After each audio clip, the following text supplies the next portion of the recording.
हथौड़ा, जब मन पे जो ज्ञान को हथौड़ा पड़ेगा तो बिल्कुल जो टेढ़ है ना सीधा हो जाएगा। नेह न्यारी ज्ञान हथौड़ा दबकी मारो तब मुख मोड़ा, मन की टेढ़ मिटा ले अरे जा मन को लो सारी में, ताए तू की निर्मल कर ले। जब जाके टेढ़ बिल्कुल सीधी है जाते है तो फिर क्या करते हैं, गर्म होता है, फिर पास में रखो तो पानी वहां में डालते हो जाते हैं कि ताए तू की निर्मल कर ले और सीख की बूंद हो जाए अब ठंडो पड़ जाए। और कहे तो कबीर सुनो भाई साधु, आवागमन मिटाए ले अरे जा मन को लो सारी में। क्यों महाराज, जब तक जाए मन को तुम मारोगे ना तब तक जी होश में नहीं आएगा। जितना इसे मन को मार लोगे आप समझ लो उतना ही तुम्हारे इस काम में आ जाएगा। एक कवि तो यहाँ तक कहते हैं कि मन जाए तो जाने दे पैरों से मत जा। मन अगर जा रहा है ना मान तो मन सोच रहा होगा कि रसगुल्ला खाएंगे तो मन से कह दो कि तू जा, हम ना जाएगा खाया। देख कैसे खाए बताओ। और मन ने सोची और तुम चंदा उठ गए तो समझ लो फिर तो मन के बस में तुम हो गए, फिर तो मन के बस में हो भाई। और मन के बस में अगर तुम हो गए तो आपको जाना पड़ेगा, फिर तो जेब से पैसे खर्च होंगे तब मन को तुम समझ पाओगे। इसलिए मन को आप अपने बस में रखो और मन के बस में तुम मत हो जाना। मन को जितना मार पाओ, जितना मार पाओ उतना ही बस मन की तरंग मार ले। और मन को अगर आपने मार लिया तो मैं आपको सत्य बता रहा हूं, न कहूं काशी हरिद्वार तुम्हें कहूं भटकने की जरूरत ही ना है, घट में है वो तो आपके, कहीं ढूंढो ही मत। और आपके अंदर है तो उसी परमात्मा का ध्यान करिए। गोविंद भगवान की। ये तो थोड़ी अध्यात्म की बात रही, चलते हैं कथा की तरफ। एक कीर्तन बोलने सभी ताली बजा करके उसके बाद आगे भगवान की कथा।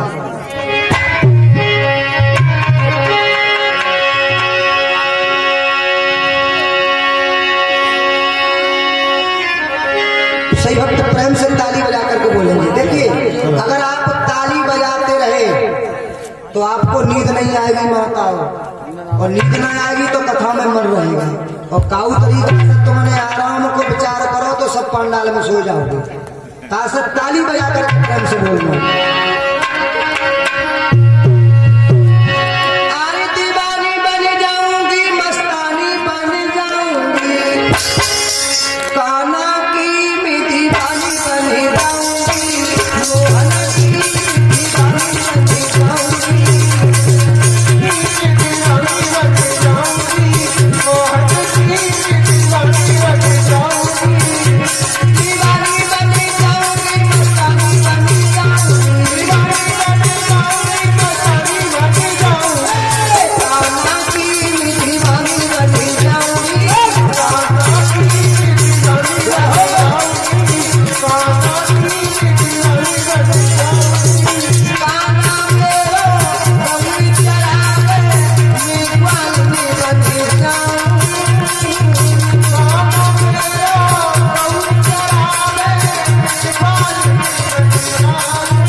हे शौनकादिक ऋषियों,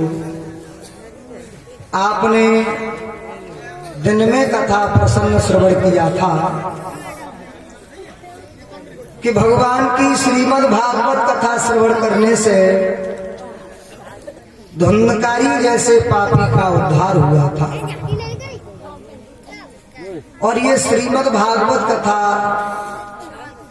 किसने किसको श्रवण कराई, ये कथा आप श्रवण कर रहे हैं। सूत जी महाराज कहते हैं कि हे शौनकादिक ऋषियों, अब हम आपको उस कथा प्रसन्न की तरफ लेके चल रहे हैं जिनसे अन्य कथाओं का उदय हुआ है। क्योंकि सूत जी महाराज शौनकादिक ऋषियों से कहते हैं कि श्रीमद् भागवत कथा में महाभारत का प्रसंग भी लिखा है और महाभारत की जो कथा लिखी हुई है, ये महाभारत प्रसंग वहां से लिखा है जहां से भीम और दुर्योधन का गदा युद्ध चल रहा था। माता बहना थोड़ी और आगे खिसक के बैठो, थोड़ी चिपक। और महाभारत की कथा को जो लिखा है व्यास जी ने, वो थोड़ा सा लिखा है बीच में, क्योंकि परीक्षित का जन्म कराने के कारण महाभारत प्रसंग को लिखा है, थोड़ा सा लिखा है। भागवत में तो वहां से लिखा है जहां पर भीम और दुर्योधन का गदा युद्ध चल रहा था। लेकिन महाभारत का और जो प्रसंग है वो लास्ट में जाकर के लिखा है। और देखिए, महाभारत जो ग्रंथ है, महाभारत एक अपने आप में संपूर्ण ग्रंथ है।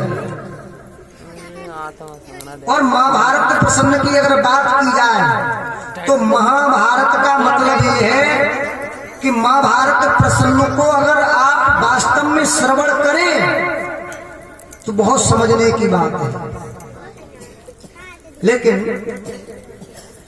जैसा कि व्यास जी ने इसका व्याख्यान किया है, भीम और दुर्योधन का जहां गदा युद्ध चल रहा था, लेकिन परीक्षित महाराज जी, अगर हमें जड़ का पता नहीं लगता तो फलक पे हम प्राय पहुंचेंगे। तो भागवत में तो जो जहां से प्रसंग लिखा है, लेकिन हम थोड़ा आपको पीछे से समझाते हुए वहां लेकर के चलेंगे, पहुंचेंगे वहीं पर, लेकिन थोड़ा पीछे से चलते हैं जिससे आपकी समझ में आता है। ये महाभारत की जो कथा लिखी है, बड़ा ही अच्छा प्रसंग है और समझने का है। आपने हस्तिनापुर का नाम तो सुना ही होगा। ये हस्तिनापुर गंगा जी के बिल्कुल किनारे पर था, जिला मेरठ में पड़ता है। और अब तो खैर गंगा जी से बहुत थोड़ी दूरी हो गई है। इस हस्तिनापुर में एक राजा राज करते थे जिनका नाम था प्रतीक, और महाराज प्रतीक के पुत्र हुए थे शांतनु। परीक्षित महाराज, महाराज प्रतीक के पुत्र हुए थे शांतनु, और शांतनु का विवाह हुआ था गंगा जी के साथ में।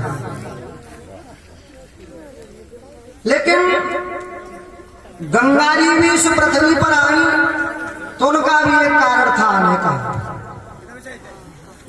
गंगा इस पृथ्वी पर आई, वो इसलिए आई, उन्हें क्यों 8 वसुओं का उद्धार करना था। तो विवाह हुआ था शांतनु का गंगा जी के साथ। एक दिन गंगा जी टहल रही थी वन में, और महाराज शांतनु घोड़े पर सवार होकर के उसी जंगल में चले जा रहे थे। महाराज शांतनु ने जैसे ही गंगा को देखा, गंगा बड़ी सुंदर थी और गंगा के रूप को देख करके महाराज शांतनु मोहित हो गए और महाराज शांतनु ने अपनी इच्छा प्रकट की और गंगा से कहा कि हम आपसे विवाह करना चाहते हैं। गंगा ने कह दिया महाराज विवाह तो आप करना चाहते हैं, लेकिन हमारी एक शर्त है, हम विवाह कर तो लेंगे आपके साथ, लेकिन हम जो भी करें आप हमें कभी रोकेंगे नहीं, आप हमें कभी टोकेंगे नहीं। परीक्षित महाराज, अगर ये शर्त आपको मंजूर है तो हम आपके साथ शादी कर लेंगे। महाराज शांतनु रूप में इतने मोहित थे कि शर्त मंजूर कर दी। महाराज शांतनु कहने लगे ठीक है, हमें तुम्हारी शर्त मंजूर है, आप हमारे साथ शादी कर ले। तो गंगा जी ने कहा ध्यान रखना, जिस दिन तुमने हमें रोका उसी दिन हम छोड़ करके तुम्हें चली जाएंगे। शांतनु बोले ठीक है, हम रोकेंगे काहे के, आप शादी कर लो। तो महाराज शांतनु का विवाह गंगा जी के साथ में हो गया। महाराज शांतनु गंगा जी को लेकर के अपने महल में आए, रहने लगे। विधि का विधान, समय व्यतीत हुआ तो गंगा जी और महाराज शांतनु के सहयोग से पहला पुत्र पैदा हुआ। और गंगा ने क्या किया, वो पुत्र लिया, लेकर के चल दी और गंगा ने जाकर के वो पुत्र जल में बहा दिया। महाराज शांतनु कुछ नहीं बोले, क्योंकि समझ रहे हैं अगर हमने कुछ कहा तो ये छोड़ के चली जाएगी, नहीं बोले। दूसरा पुत्र हुआ, गंगा ने वो भी बहा दिया। तीसरा पुत्र हुआ, वो भी बहा दिया। इसी प्रकार से गंगा ने 7 पुत्र बहा दिए और 7 पुत्र बहा दिए, लेकिन फिर भी महाराज शांतनु नहीं बोले। समय व्यतीत हुआ, 8वां पुत्र पैदा हुआ महाराज परीक्षित। और जब 8वां पुत्र पैदा हुआ तो गंगा उस पुत्र को जैसे ही लेके चली, सही शांतनु पर नहीं रुका गया। महाराज शांतनु बोले गंगा रुक जा, तूने 7 पुत्र बहा दिए, मैंने कुछ नहीं कहा, लेकिन ये पुत्र तुम नहीं बहाओगी, इसे हमें दो। रोक दिया गंगा। और महाराज शांतनु ने वो पुत्र गंगा से ले लिया। गंगा कहने लगी सुनो राजन, हमने तुमसे पहले ही कहा था कि आप हमें रोकेंगे नहीं, तुमने हमें रोका, हम तुम्हें छोड़ करके चली, अब हमारी तुम्हारी कट्टी। जल्दी छोड़ के गंगा।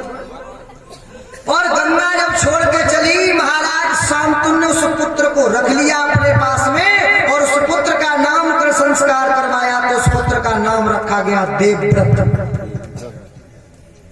देवव्रत नाम रखा। धीरे धीरे वो पुत्र आंगन में बड़ा होने लगा, लेकिन महाराज शांतनु दिनों दिन चिंता में व्याकुल रहने लगे। चिंता में ही महाराज।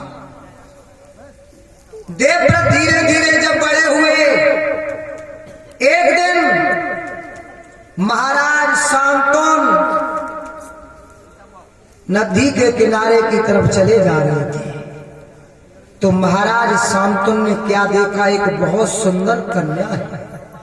पास में पहुंच गए महाराज, बोले क्या नाम है? कहा महाराज हमारा नाम सत्यवती है।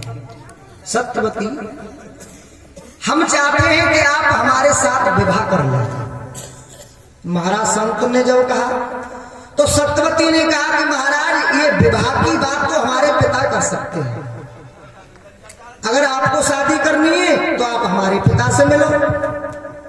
उसी समय महाराज शांतनु निषाद राज के पास में पहुंचे और कहा हमें तुम्हारी बेटी पसंद है और हम चाहते हैं कि सत्यवती की शादी आप हमारे साथ में कर दें। सत्यवती के पिता कहने लगे सुनिए राजन, शादी तो हम कर देते, लेकिन एक समस्या है। क्या? क्योंकि महाराज तुम्हारे यहाँ पहले से एक पुत्र मौजूद है और वो तुम्हारा बड़ा पुत्र है। अगर हम अपनी बेटी की शादी तुम्हारे साथ में कर दें और हमारी बेटी की संतान जो होगी वो कहां जाएगी?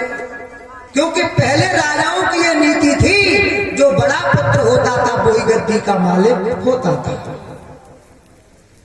सत्यवती के पिता कहने लगे नहीं, ये शादी नहीं हो सकती। तो महाराज शांतनु लौट आए। अब तो महाराज शांतनु के अंदर चिंता व्याकुल करती जा रही है। चिंता के कारण महाराज शांतनु सूखते जा रहे हैं। देवव्रत ने देखा कि हमारे पिता दिनों दिन सूखते जा रहे हैं, इसका कारण क्या है? और परीक्षक महाराज, ये चिंता एक ऐसी चीज है, चिंता कई चिंता बड़ी चिता से है और नर को निर्जीव बनाती है।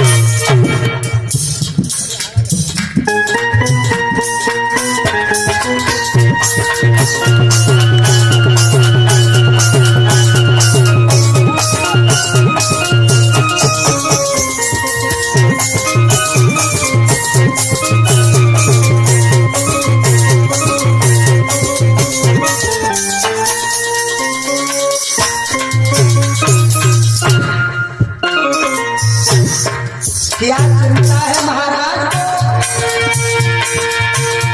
एक चिंता बड़ी चिंता से है और नर को निर्जीव बनाती है।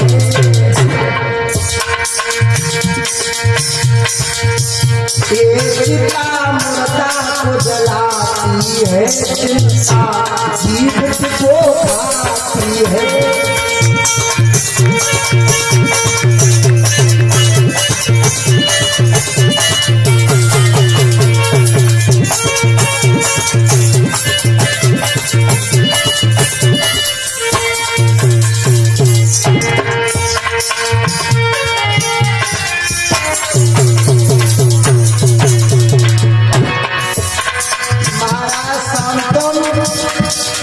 सत्यवती के रूप को देख करके इतने मोहित हो गए।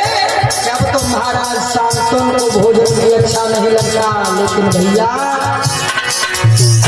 अरे नैनन की जासी पूरी जाति कले ज्योति खान पान भावे नहीं, दुर्बल हो तो शरीर हो।